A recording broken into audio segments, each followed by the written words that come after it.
Question में बताना है कि इनमें से कौन परिमेय संख्या है। क्या पता करना है? परिमेय संख्या। तो पहले हमें ये बताओ कि दो अपरिमेय संख्या को जोड़ते हैं तो क्या निकलता है? हमें अपरिमेय ही निकलता है। दो अपरिमेय संख्या को जोड़ने पे क्या निकलता है? अपरिमेय। ये भी क्या होगा? अपरिमेय। ये तो नहीं होगा, सेकंड होगा। यहाँ पे ये 25 को हम बाहर कर देंगे 5 का, लेकिन ये बाहर नहीं आया, तो परिमेय और अपरिमेय को जोड़ेंगे तो वो भी अपरिमेय ही होता है, तो ये भी नहीं होगा। लास्ट नंबर देखते हैं। यहाँ पे इसका तो 3 बाहर है, लेकिन ये रूट 3 ही है, ये भी अपरिमेय ही है।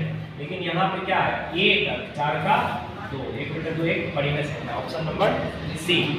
नेक्स्ट है हमारे पास, यदि m एक पूर्णांक है तो प्रत्येक विषम पूर्णांक का रूट, विषम पूर्णांक का रूट क्या होता है? 2m + 1। क्या होता है? 2m + 1। Option number D. निम्नलिखित में किसका दशमलव प्रसार शांत है? चेक करना है हमें 3 नंबर पे किसका दशमलव प्रसार शांत है।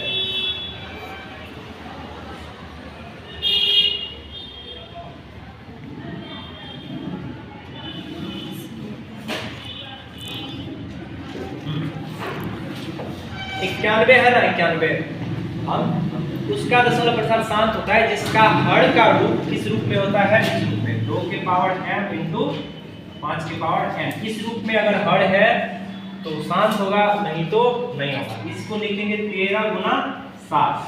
नहीं है इस रूप में, ये नहीं होगा शांत। 23 है, 23 को फैक्टराइज नहीं किया जा सकता है, ये भी नहीं होगा। बचा अपन 80। 80 को हम क्या लिखेंगे? 40 20 10 5 1 2 3 4, 2 का पावर 4 गुना 5। इस रूप में आया ना? 5 का पावर यहाँ पे 1 है। क्या है? 1 है। इस रूप में आया, इसका मतलब इसका दशमलव प्रसार क्या होगा? शांत। इसका सी आंसर क्या होगा? सी। इसका भी सी, इसका भी सी, इसका भी सी, सबका सी है। Question number 4। 2 का डी था, हाँ 2 का डी था।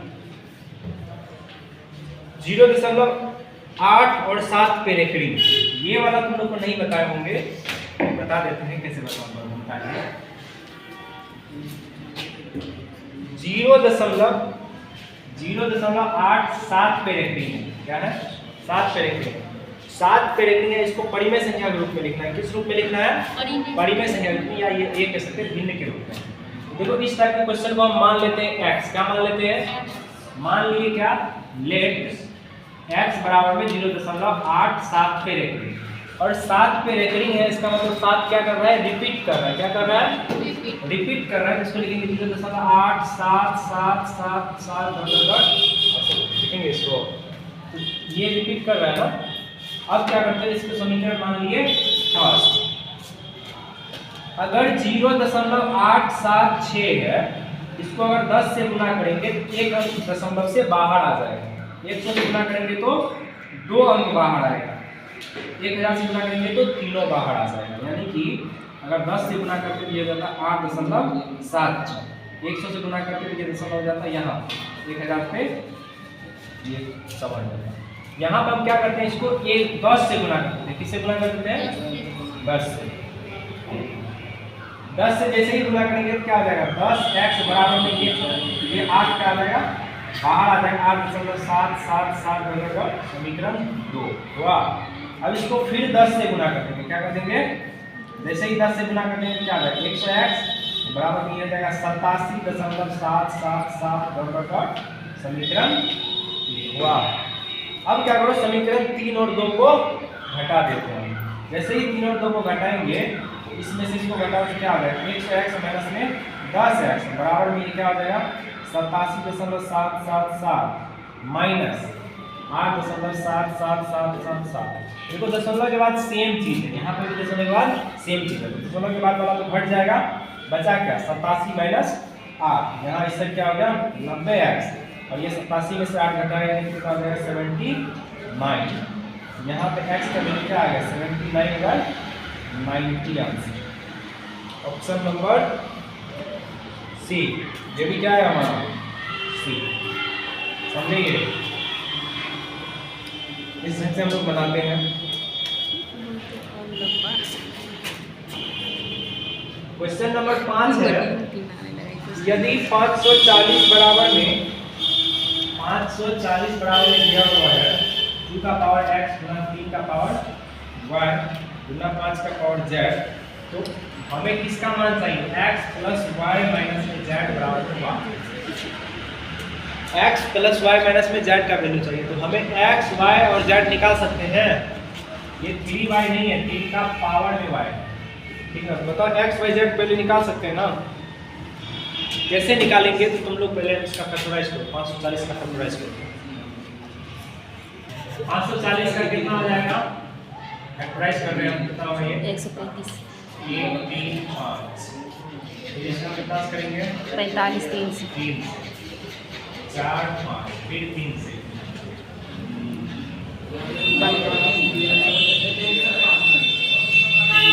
अब 540 के बराबर में क्या लिखेंगे? 2 का स्क्वायर गुना 3 का क्यूब गुना 5।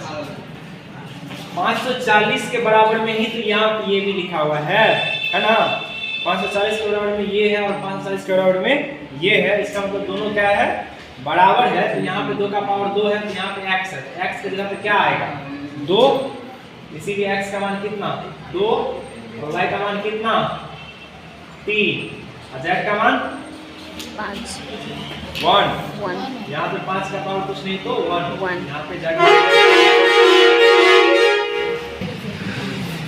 x प्लस y माइनस में z अगर निकालेंगे, हाँ, x का मान है तो 2, y का मान कितना? 3 और z का मान 1। 5 में से 1 घट गया, कितना बचा? 4 आंसर। ऑप्शन नंबर कितने आसान था। ए में ही हो जाएगा ये।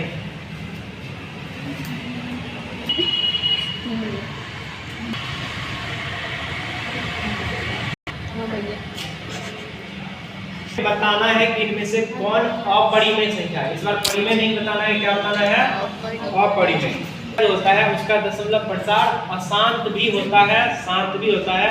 लेकिन अशांत जब होता है तो वो आवर्ती होता है। यहाँ पे देखो आवर्ती है, रिपीट कर रहा है। यहाँ ब्रेकिंग लगा हुआ है, इसका मतलब 2.333 ये रिपीट करेगा। ये किसका दशमलव प्रसार है? परिमेय संख्या का। तो ये तो परिमेय है, ये नहीं होगा। अगर सेम रूट के अंदर कोई चीज हो और उसी से फिर उसको मल्टीप्लाई करते हैं तो वो रूट से बाहर आ जाता है। यानी कि यहाँ पे ये क्या, इसका मान कितना होगा? 13। कितना होगा? 13 एक परिमेय संख्या है, ये भी नहीं होगा। 4 से 41 21 का स्क्वायर होता है। किसका? ये भी नहीं होगा। लास्ट में जो बचा वही होना चाहिए। तो अब देखो यहाँ पे 1 0 से 0 कट गया, बचा क्या? 1/√10। ये तो बाहर निकलने वाला नहीं है, तो यही हमारा आंसर है, ऑप्शन डी। क्वेश्चन नंबर 7 है हमारे पास। यदि m और n दो अभाज्य संख्याएं हैं तो उनका महत्तम समापवर्तक होगा। दो अभाज्य संख्याओं का महत्तम समापवर्तक यानी कि मौसा यानी कि HCF हमेशा 1 होता है। कितना होता है? 1। दो अभाज्य संख्याओं का मौसा हमेशा क्या होता है? 1 होता है। तो इसका आंसर क्या हो जाएगा? 1। ऑप्शन नंबर बी, 7 का बी। 8 का क्या होगा? दो संख्याओं का गुणनफल इतना है तो उनका लघुत्तम समाप्त और उनका लघुत्तम समापवर्तक कितना है तो महत्तम समापवर्तक क्या होगा? कह रहा है दो संख्याओं का गुणनफल दिया हुआ है। कितना दिया हुआ है? 2266। उनमें से एक संख्या मतलब उसका लॉस भी दिया हुआ है। क्या दिया हुआ है? लॉस दिया हुआ है 182। LCM of A, B is equal to 182।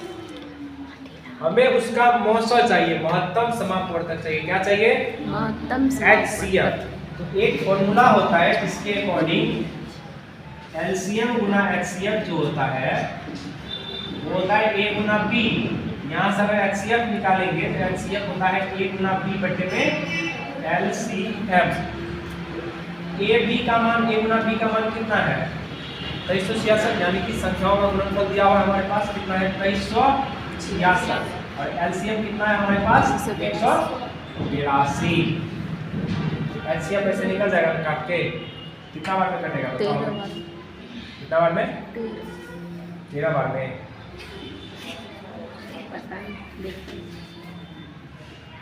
आ गया 13। तो क्वेश्चन नंबर 8 का आया option number A. Question number 9। 9 में निम्नलिखित में किसका दशमलव प्रसार अशांत है। इस बार हमें शांत नहीं बताना है, क्या बताना है? अशांत। अशांत बताने के लिए क्या करेंगे, ए नंबर में है हमारे पास 11/40, क्या है 11/40। बी नंबर में क्या है 17/160, 17/160। सी नंबर में क्या है 33/200, 33/200। और डी नंबर क्या है 13/441, 13/441।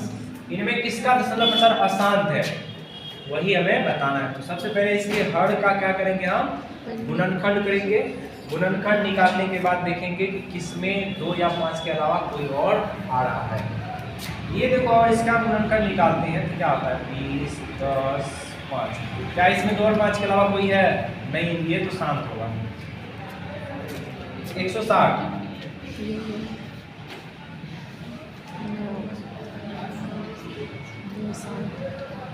इसमें भी सिर्फ 2 और 5 है, ये भी शांत ही होगा, तो ये तो नहीं होगा। बचा 200, 200 को हम क्या लिखेंगे 150, 25, 5। इसमें भी सिर्फ 2 और 5 है, तो लास्ट ऑप्शन यही होगा हमारा अशांत। चेक करके देखना चाहते हैं तो देख सकते हैं। 441 को हम क्या लिखेंगे 3 से लगाओ, 1, 4, 7, फिर 3 से लगाओ 4, 9, 7, 7।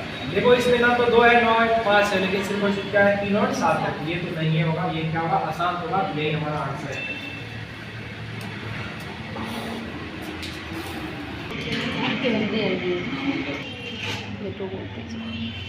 दस नंबर में है P बराबर में ABQ, ABQ। Q बराबर में क्या है e का पावर 4 into B। जहाँ पे Q धनात्मक के साथ A की आवाज संख्या है तो Q का लघुत्तम 100 क्या होगा। हमें यहाँ पे P और Q का क्या बताना है, लघुत्तम 100, यानी कि लॉसॉ, यानी कि LCM बताना है। क्या बताना है LCM। और ये भी बोल दिया कि A और B क्या है अभाज्य संख्या है। A और B क्या है अभाज्य संख्या है। इससे पहले हम तुमको एक एग्जांपल देना चाहते हैं। अगर हम 10 बराबर में लिखते हैं 2 गुना 5, क्या लिख रहे हैं 2 गुना 5। और हम लिख रहे हैं 15 बराबर में 3 गुना 5, लिख रहे हैं।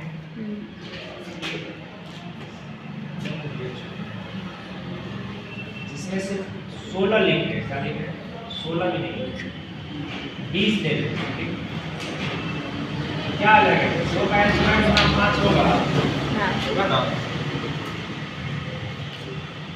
10 बराबर में 2 गुना 5, 20 बराबर में 2 का स्क्वायर गुना 5। ये 4, ये 5, 4 तो 20 हो गया ना। अगर इसका हमें लॉसो लेना होता है तो एलसीएम लेने के लिए हम क्या करेंगे, जो कॉमन है वो तो लेंगे लेकिन हाईएस्ट पावर वाला लेंगे। क्या लेंगे हाईएस्ट पावर वाला। P2 और P दोनों में से किसका पावर ज्यादा है